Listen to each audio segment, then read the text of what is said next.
যদি এই নারী কমিশনকে বাতিল না করা হয়, তাহলে ভবিষ্যতে বাংলাদেশের অবস্থা জিনা, ব্যভিচার এবং অসৎকর্ম এটা বেড়ে যাবে। না, এটা তো আইন শৃঙ্খলা বাহিনীর হওয়ার কথা। জি, আইন শৃঙ্খলা বাহিনী তারাও করবে, তারাও করবে, পাশাপাশি আপনারা করবেন তার সাথে, মানে আপনারা করবেন নিজে আইন হাতে নিয়ে। এখন আপনি বলতেছেন যে বুঝিনি আপনার কথা, মানে পুলিশরা করবে, সাথে সাথে আপনারা। জি, আমরাও করব। দেখবে, সবাই শুনবে। সূরা আল নিসা, আলহামদুলিল্লাহ ভালো বলছেন। সূরা আল নিসার মধ্যে তো স্পষ্ট ভাবে মানে আর কি বন্টন হয়ে গেছে। না জ্ঞান নাই, বুঝছেন। ওকে, সো আপনি বলছেন যে মেয়েরা কি পড়বে কি না পড়বে এটা অন্য কেউ ঠিক, মানে আপনারা ঠিক করে দেবেন। আপনারা কি শুনছেন যে মেয়েরা কি করতে চায়, কি এই যে নারী অধিকার, এটা নিয়ে মেয়েদের কি বলার, তারা কি বলেছে, তাদের কি বিশ্লেষণ আপনারা কি শুনেছেন এটা কোথাও? জি না, এটার আর কি আবেদন তারা জমা দিয়েছে, এটা থেকে আমরা জানছি। না না না না, আবেদন যারা জমা দিয়েছে সেই আবেদনে যা যা আছে, সাধারণ মেয়েরা, নারীরা এই আবেদনের সাথে একমত কিনা, দ্বিমত কিনা, কিসের সাথে একমত, কিসের সাথে দ্বিমত, আপনি কি এটা খোঁজ করেছেন যে তাদের মতামত নিয়েছেন? এটা আমরা খোঁজ করেছি, অর্থাৎ বিভিন্ন এলাকায় মহিলা মাদ্রাসা রয়েছে এবং পর্দাসীন মহিলারা রয়েছে, তারা সকলেই এর বিরোধী। যদি তারা যারা এটার বাস্তবায়ন করতে চাচ্ছে, যদি তাদেরকে তারা পেত বা তাদের যদি প্রতিহত করার তাদের সমর্থ থাকতো, ইনশাল্লাহ মনে হয় তারা তাদেরকে অনেক জুতা পিটা করতো এবং তাদেরকে অনেক মাদ্রাসায় বা মহিলা মাদ্রাসায় আরবি পড়ছে যারা, তারা তো একটা ভাগ সমাজের, মহিলাদের একটা অংশ, কিন্তু সামগ্রিকভাবে পুরোটা নিয়ে অন্যান্য নারীরা কি বলছে, আপনারা কি তাদের মতামত নিয়েছেন? তাদের এই বিষয়ে কি বলে?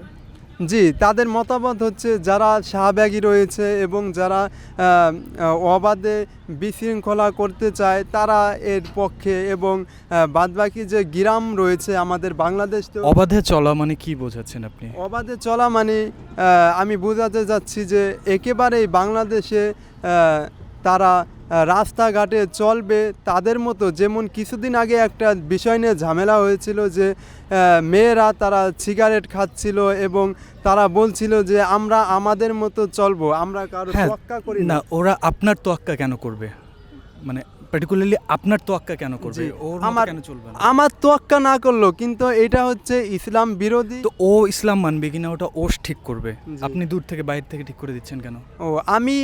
আপনি প্রশ্ন করেছেন যে আমি বাহির থেকে এসে কেন তাকে বারণ করছি। দেখেন না, আপনি বারণ শরীফে, জি, কোরআন শরীফে অনেক আয়াত রয়েছে, যার মধ্যে আমি ছোট্ট একটা বলি যে আল্লাহ রাব্বুল আলামিন বলেন, আল মুনাফিকুনা ওয়াল মুনাফিকাত বাযুহুম লিবায ইয়ামুরুনা বিল মুনকার ওয়া ইয়ানহাউনা আনিল মারুফ। এর অর্থ হচ্ছে আল্লাহ রাব্বুল আলামিন বলেন যে মুনাফিক পুরুষ এবং মুনাফিক নারীগণ তারা কি করে?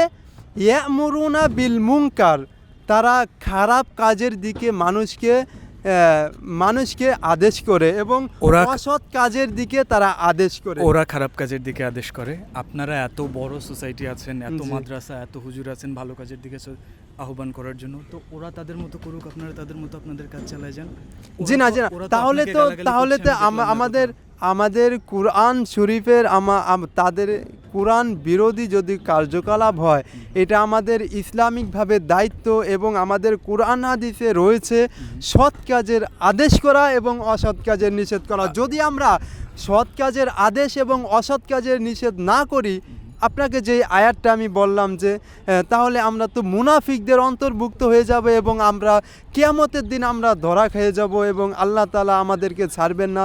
কারণ হচ্ছে আল্লাহ তাআলা বলবে যে তোমাদেরকে আমি এলেম দান করেছিলাম, তুমি কেন এটার সৎ কাজের আদেশ করো নাই এবং অসৎ কাজের নিষেধ করো নাই। এটার আমাদের জবাব দিতে হবে এবং আমাদের বিপদে পড়তে হবে। এই জন্য আপনি আদেশ করতে পারেন, কিন্তু আপনারা যেভাবে অ্যাপ্রোচ করছেন এটা তো মানুষের জোর করে দেয়া, এটা করতে পারবে, এটা করতে পারবে না। রাস্তাঘাটে বের হলে আপনারা ওনার নিয়ে কথা বলছেন, আপনার সিগারেট কে কোথায় কোনায় বসে খাচ্ছে সেগুলি নিয়ে আপনি তাকে যে মারছেন, কি করছেন আপনারা আসলে?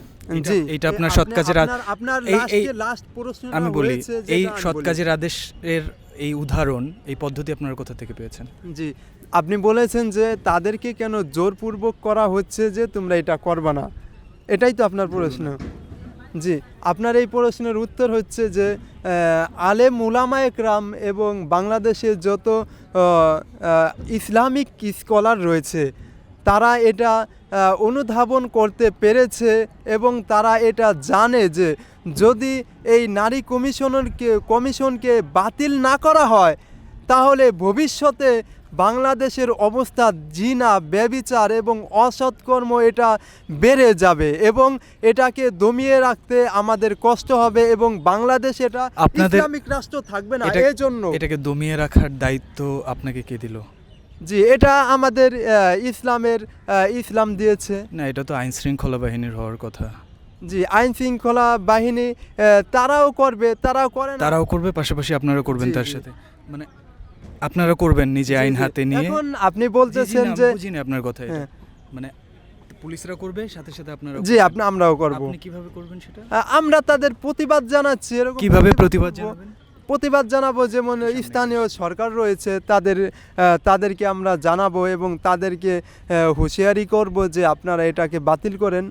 আপনি মাঝখান, আমি বুঝতে পারছি না, কে একজন তার ঈমান সে পালন করবে, তার হাসর-নাসর তার নিজের হবে, সে তার জবাব দেবে, পুরোটা তার। আপনি মাঝখান থেকে কোথায় ঢুকছেন? আমি মাঝখান থেকে আমি আসলাম কেন? আমি আপনাকে আগে একটা আয়াত দ্বারা বুঝিয়েছি এবং আরেকটা আয়াত সেটা আপনি তাকে উপদেশ দিতে পারেন, কিন্তু আপনারা যেভাবে আক্রমণাত্মকভাবে ঠিক করে দিচ্ছেন কে কি করতে পারবে কে কি করতে পারবে না, সেটা কতটা বৈধ? কিভাবে এটা কোথা থেকে আপনি পাওয়া? যেটা বলেছেন যে আমরা কেন, মানে হুজুররা কেন তাদেরকে নিষেধ করবে? এটা করবে প্রশাসন, তাই তো? এটাই তো প্রশাসনের দায়িত্ব। না, যতক্ষণ না সে বেআইনি কিছু করছে তাকে কেউ আটকাবে না। জি, যখন বেআইনি কিছু করবে তখন তাকে প্রশাসন জি, আটকাবে। যেরকম এই যে নারী কমিশন তারা দাবি করেছে এটা বেআইনি না, তারা তাদের আবেদন করার ছিল, তারা করছে। সুতরাং আমাদের যে দাবি যে এটা যাতে বাস্তবায়িত না হয়। এটা বাস্তবায়িত হলে কি হবে? এটা বাস্তবায়িত হলে বাংলাদেশের অনেক তাওহিদি জনতা এবং আলেম উলামায়ে কেরাম এটার প্রতিহত করবে। কেন তারা প্রতিহত আন্দোলন করবে? কেন করবে? তারা আন্দোলন করবে, কারণ হচ্ছে এটা কোরআন বিরোধী এবং সুন্নাহ বিরোধী। এর কোন ইসলাম বিরোধী। কোন অংশ এর কোরআন বিরোধী, সুন্নাহ বিরোধী? এটার পুরা অংশই এটার কোরআন। কোনটা? আপনি আমাকে আলাদা আলাদা করে পয়েন্টগুলি বলুন। জি, আপনি কোনটা বলেন সেইটা না, আমি বলতেছি। আপনি নিশ্চয়ই এই যে আজকে সমাবেশ করছেন, আপনারা নিশ্চয়ই কিছু পয়েন্ট খুঁজে বের করছেন যেগুলি কোরআন হাদিস বিরোধী। সেই পয়েন্টগুলি শুনতে যাচ্ছি। জি, যেমন নারীরা আর কি সমান অধিকার চায়, সেটার উত্তর আপনাকে দিয়েছি, পেয়েছেন? আপনি আবার বলবেন। জি, যেমন নারী এবং পুরুষ যেটা সমান অধিকার চায়, এটা কোশ্চিনকালেও সম্ভব হবে না। কারণ হচ্ছে একজন নারীকে ইসলামে ছোট করা হয়েছে এবং পুরুষকে তার উপর অগ্রাধিকার দেওয়া হয়েছে। সুতরাং এটা ইসলাম ডিসাইড করেছে, কোরআন হাদিস ডিসাইড করেছে। সুতরাং তারা যে আর কি নিজেদের মন গড়া একটা মতবাদ তারা লিখিত দিচ্ছে, সুতরাং এটা বাস্তবায়িত হবে না। আচ্ছা, কোরআন হাদিস অনুযায়ী নারী এবং পুরুষের কীরকম অধিকার হওয়া উচিত? কোরআন হাদিসে নারী এবং পুরুষের অধিকার হওয়া উচিত হচ্ছে নারী সে তার স্বামী তার বরকে সে খেদমত করবে এবং বাড়ির কাজ সামলাবে এবং সে পর্দা করবে এবং সে মাঠে ঘাটে খোলামেলা সে তার মুখ বের হবে না। এবং পুরুষদের দায়িত্ব হচ্ছে যে তাদেরকে লালন পালন করার জন্য যত ভরণ পোষণ আছে তাদেরকে দিবে এবং পুরুষরা কাজ করে তাদেরকে সংসার চালাবে। মানে নারীরা কোনোভাবে বাইরে বের হবে না, তাদের কোনো কাজ নাই বাইরে? জি না। তাহলে হজরত খাদিজা ব্যবসা করতেন এবং হজরত আয়েশা নিজে একটা যুদ্ধ পরিচালনা করেছেন কমান্ডার হিসেবে, সেটা তো বেআইনি হওয়ার কথা ধর্ম অনুযায়ী। জি না, আপনি যেটা বলেছেন যে যুদ্ধ, এরকম কোনো শুনি নেই আপনার কাছ থেকে। জঙ্গে জামালের কথা আপনি শুনেননি? জি, জং করছে, কিন্তু সে তো মানে তার মুখ তার হলো পুরুষদের সামনে বের করেন নাই। আপনাকে কে বলেছে এটা? এটা ওই সময়ের প্রেক্ষাপটে হতে পারে, মানে এই বিষয়ে আমার গবেষণা নেই। তা- মানে আসলে অনেক জিনিস জানা, এটা বলে আমি জানি না। আমার এই সম্পর্কে আমার জ্ঞান নাই, এটা বলে দিলে শেষ। আপনি আচ্ছা। একটা কথা বলবেন, এটা সবাই দেখবে। ঠিক আছে, ধন্যবাদ। জি জি আপনার এই কথাটা সবাই দেখবে, সবাই আপনি শুনবে। direct বলতে সূরা আল নিসা সূরা আল নিসা আলহামদুলিল্লাহ ভালো বলছেন। সূরা আল নিসার মধ্যে তো স্পষ্ট ভাবে মানে আর কি বন্টন ভাইয়া, মহিলাদের সহজ ইয়া, সম্পর্কে সব হয়ে গেছে। না ভাই জ্ঞান নাই, বুঝছেন?